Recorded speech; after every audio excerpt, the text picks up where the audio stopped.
ہے बंदा मोमन, तेरी जिंदगी बड़ी कीमती है, इसे बच्चों की तरह लहव लाब में बर्बाद मत कर। हजरत पीर मोहम्मद करम शाह रहमतुल्लाह अलैह फरमाया करते, अल्लाह ताला जो करता है उसमें उसके बंदे का भला होता है। इंसान के करीबी अहबाब में उसके हकीकी नकाद होते हैं।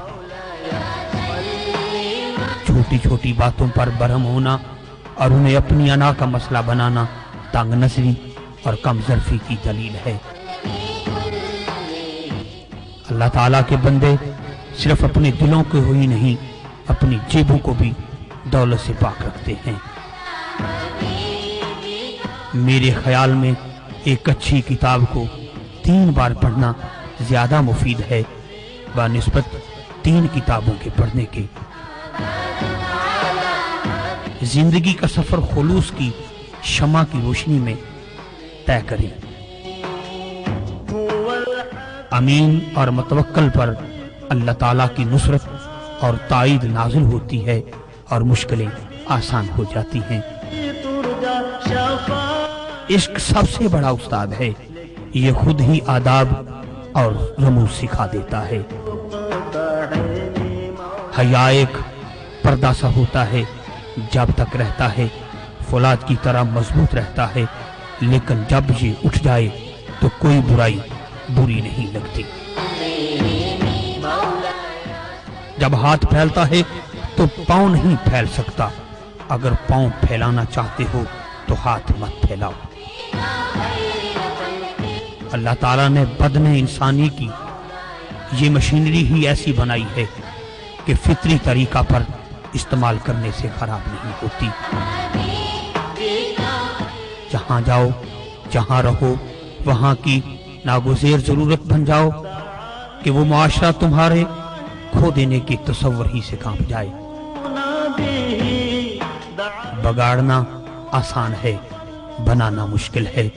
तकरीब के लिए मोहब्बत की जरूरत नहीं, लेकिन तामीर के लिए बुलंद हौसला, एसार और सब्र आज़मा मोहब्बत की जरूरत होती है। सयाद का तो काम ही दाम बिछाना है। कसूर उसका है जो अपनी खुदादाद बिनाई से काम नहीं लेता और उस जाल में आकर फंस जाता है। सब्र, इस्तकामत और जहद मुसलसल इनफरादी और इज्तिमाई कामयाबियों की कुंजी है। तबलीग सबसे बड़ा फैज़ है और इसका सबसे ज्यादा हकदार तुम्हारा नफ्स है। पहले खुद अमल करो, फिर दूसरों को तबलीग करो। इखलाक की 2 किस्में हैं, एक तिजारती इखलाक जो यूरोप वालों का है, एक हकीकी इखलाक जो मर्द मोमन का है। जो जिंदगी मकसद से खाली हो या जिस जिंदगी में मकसद तक पहुंचने की बेताब आरज़ू मचल ना रही हो, वो जिंदगी बंदा मोमन की नहीं हो सकती। जब शैतान तुम्हें डगमगाने लगे तो फौरन जुजरी लेकर लाहौल शरीफ पढ़ा करो। बुलंदी पर पहुंच जाना कोई बड़ी बात नहीं, मगर इस बुलंदी को बरकरार रखना बड़ी बात होती है। जिंदगी के हालात जिस तरह के भी हों, इंसान अगर मेहनती हो जाए तो ये इस तरह मीठी हो जाती है जिस तरह शहद। जो सांस याद इलाही में बसर होता है वो गैर फानी और अबदी होता है। वक्त एक अनमोल खजाना है, इसका कोई बदल नहीं। इस हयात मस्तार का जो लम्हा बीत चुका वो दोबारा मुयस्सर नहीं आ सकता। वो आदमी बड़े खसारे में है जो दुनिया कमाए और दीन साया कर दे। जब यकीन का चराग गुल हो जाता है तो जिंदगी फर्द की हो या कौम की सरासिंगी का शिकार हो जाती है। ये एक मुसलमा हकीकत है कि अक्ल खिर्द की आंख उस वक्त तक नहीं देख सकती जब तक इल्म की रोशनी न हो। जिनकी जिंदगी का मकसद اور محور خدا کی رضا ہو، حقیقتاً وہی مجاہد ہیں۔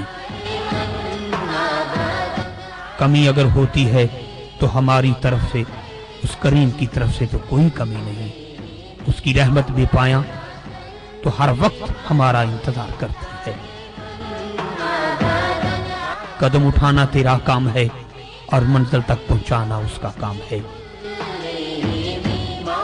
کبھی بھی دین کو دنیا کے حصول کا ذریعہ نہ بناؤ۔ خدمت خلق کا ثواب نفلی عبادت سے کئی گنا زیادہ ہے۔ اگر انسان کی تخلیقی قوتیں بیکار ہو جائیں اور اس کی غور و فکر کی صلاحیتیں ختم ہو جائیں تو یہ بھی اللہ تعالیٰ کا بہت بڑا عذاب ہے۔ جس مسافر کے سامنے رضا الہی کے منزل ہو، وہ دائیں بائیں سے اٹھنے والی آوازوں کی طرف توجہ نہیں دیتا، کیونکہ اسے ایسے کاموں کے لیے فرصت ہی نہیں ہوتی۔ شیطان بڑا عیار ہے، اگر انسان کو وہ کسی اور دام میں نہ پھنسا سکے تو اس میں عجب اور خود پسندی کے احساسات کو بیدار کر دیتا ہے۔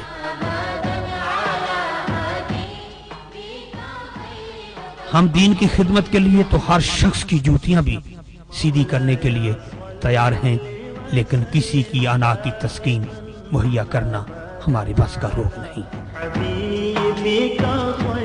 وہ بندہ اپنے خدا کو بڑا پیارا اور محبوب ہوتا ہے جو اپنے گناہوں کی خدا سے معافی مانگتا ہے اور اس کے حضور اپنی جبین ریاض جھکاتا اور صاف ستھرا رہتا ہے۔ جوانی ہی توبہ کی اصل عمر ہے، مگر در توبہ تو کبھی بند نہیں ہوتا۔ بندہ جب بھی اپنے مالک کے در اقدس کو شرمندگی اور خجالت کے آنسوں سے کھٹکھٹاتا ہے تو اللہ تعالیٰ کی بخشش گھٹائیں باندھ کر اس کا استقبال کیا کرتی ہیں۔ جو لوگ قصر اقتداء پر قابض ہونے کی ہوس میں وحدت ملت کی فصیل میں شگاف ڈالتے ہیں یا اپنی انا کی تسکین کے لیے سفینہ ملت میں سوراخ کرنے سے باز نہیں آتے، قدرت ان کا نام و نشان مٹا دیتی ہے۔ دنیا کا حصول ناپسندیدہ نہیں، مگر دین کو دنیا کے حصول کے لیے استعمال کرنا اور اس کے حصول کا ذریعہ بنانا ناپسندیدہ ہے۔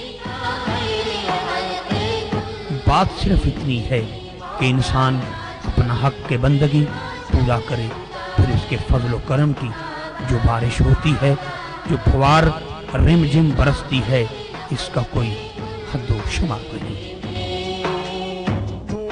یہ ایک روشن حقیقت اور ناقابل تردید صداقت ہے کہ عزت، قوت، کامرانی، اتحاد اتفاق سے میسر آتی ہے، اور جو خاندان اس نعمت سے محروم کر دیا جائے اس کے مقدر میں ذلت و رسوائی اور غیروں کی کف برداری رقم کر دی جاتی ہے۔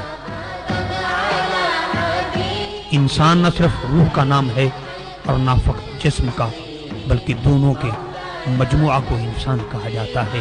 اس لیے نوع انسانی کا عالمگیر اور ابدی دین وہی ہو سکتا ہے جو روح اور جسم دونوں کے تقاضوں کو پورا کرے۔ مومن کی قبر کی پہلی رات چاند رات ہوتی ہے، کیونکہ اسے اپنے کریم آقا صلی اللہ علیہ وسلم کی زیارت نصیب